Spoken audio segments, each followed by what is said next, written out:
Hi, my name is Idris, and I want to welcome you to our second episode of the Tourism Business Digest. And we've always said this that here we share tourism business ideas, and I'm sure when you listen to us, when you follow us, in one way or the other, you pick something new and probably you try to implement it in your tourism business. That would be very good if you're picking something and then you try and see how you can take it up. And remember, in our tourism business digest sessions, we present what we have from our production team, and it is now your opinion to you know to decide, or probably to look into internally yourself how your business is performing, and probably you could be able to level yourself where to if you remember, our last session was about um, operating with vehicles or without safari vehicles, and today we want to come in with probably something new, and we want to dig down into something different, and we're looking at the size of your tour and travel company, or probably your tourism business.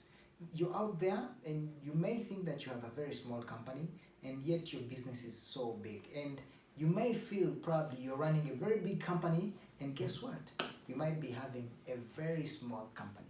So this is what we want to we're gonna draw lines and see what is a small company, what is a medium-sized company, and probably what could be a large company, and we'll all reflect in our operations and say, okay, this is the level of my company, right? So I have a few points here that I want to dive in, and we'll probably take about 5, 6, 7 minutes to look into this, and in no particular order. We're gonna look at factor number one, the number of employees. How many employees do you have? Now, probably if you're having less than 10, my friend, very small company. If you have something 10 and above, but not exceeding 20, probably you fall into a medium-sized company.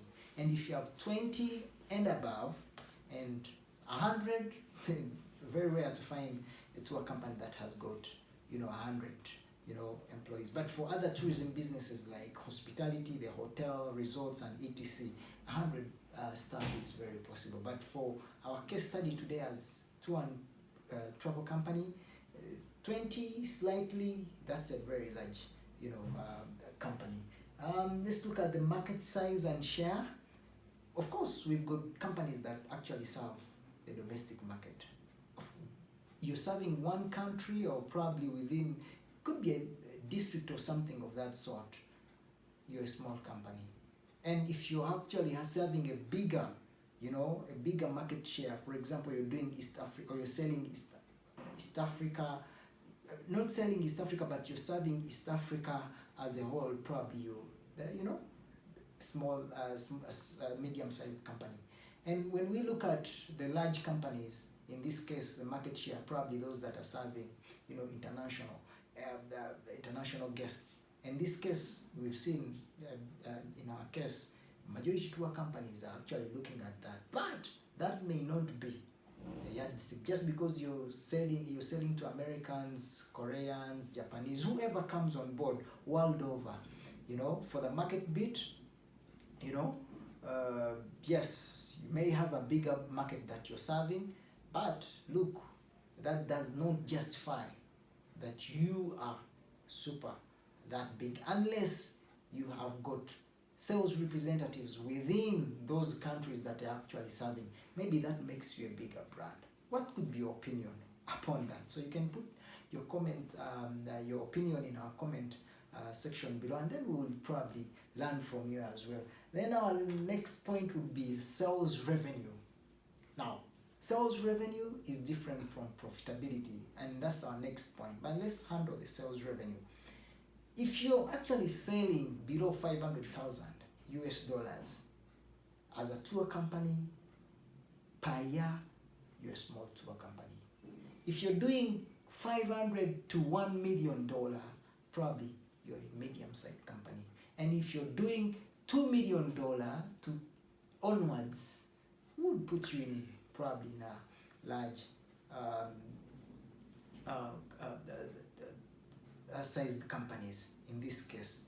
That's sales revenue. And when we look at profitability, how much profits are you making? And you can track all these through your sales report. I'm sure you've got sales reports, you people, where you can see sales revenue versus the profits that you've made. So how much profits have you made probably in a year?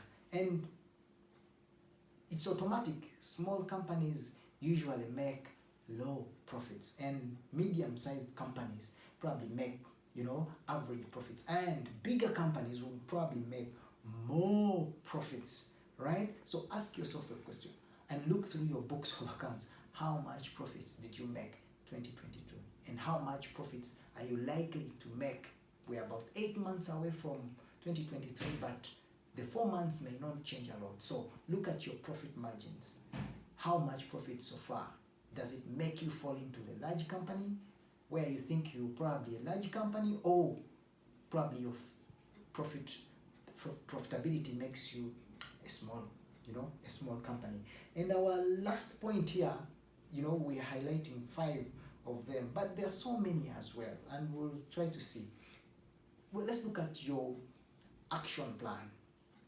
The action plan is actually kind of your future prospect. What are your programs in the next 3, 4, 5 years? And now this is a very big challenge. Most companies, or most tour companies, do not have action plan programs. You don't know what to do in 2023. Neither do you have a program on you don't know what you're going to do in 2024. Neither do you have a program that that is actually running probably for 2025. You are as small if you actually don't know what you're going to do in the next year. If you don't know what you intend to do in 2025, probably you are very small. So big companies usually have a 5-year action plan program, what you call a master plan program, for about 10 years. Probably they intend to increase on their assets in terms of building a new lodge, or probably adding to their fleet. So do you have an action plan program, and for how many years is it? You see, so big companies usually have a 5-year program onwards. So if you don't know what you're going to do 2024, my friend, you might be a very small company. So the other points that probably we could, there are others. Talk of assets. Assets could be vehicles, but let me tell you one thing. We don't measure the size of a tour company based on the number of vehicles, though assets are very important. We've got so many companies that have grown and they don't own cars, and they are super big. They rent or they hire vehicles from reliable suppliers, and this is something that we've looked at. But we cannot disregard the assets. If you've got assets as a company, and there assets here, we can talk about maybe you have lodges in Park A, Park B, Park C, and these are some of the big assets we're looking at, and that will determine probably a big company. Startup capital that you injected in also sometimes shows how your size. For example, how much capital you injected in as you're coming into the tourism industry. Majority of you have started with you bought a website about $500, you registered your company, used 1M or something like that, and literally you joined the industry with $1,000 as your capital. Small company. You have a small laptop, you have your small table, and you're within a square meter of your office. Literally, you're a small company, and for medium-sized companies, look at how much capital that you employed during your startup, and we've got large companies that really come. I'll give you an example, like Wilderness. If Wilderness, Wilderness Africa, they come into probably Uganda or Rwanda, the capital employed is really so huge.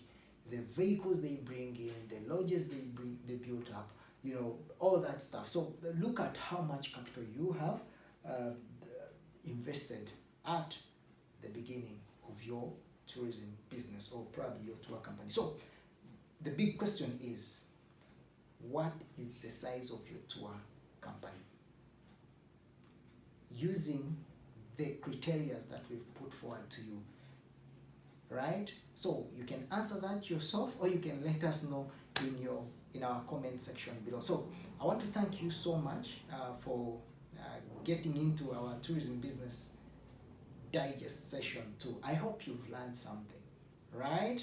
So next time we'll also get into a very exciting topic, and keep following us on our LinkedIn platform. We're on Twitter, and of course we're on Facebook. So I want to say thank you once again, and I can't wait to see you in our next video. Bye bye.